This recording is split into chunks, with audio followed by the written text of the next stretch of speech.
Hello and welcome back to this new session.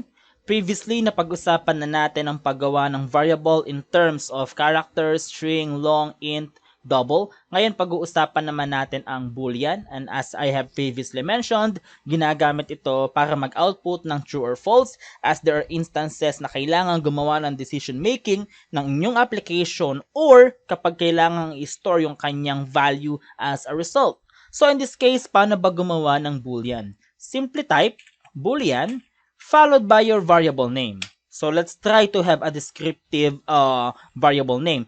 Is my exam passed? Exam result passed. So this is answerable by true or false. So pwede tayong magvalagay dito ng value na true. Also, on the other hand, pwede rin gawing false. So let's try muna si true. And then i-type lang natin system.out .print line. Then lagyan natin dito ng is my exam result pass as semicolon. Then let's run this.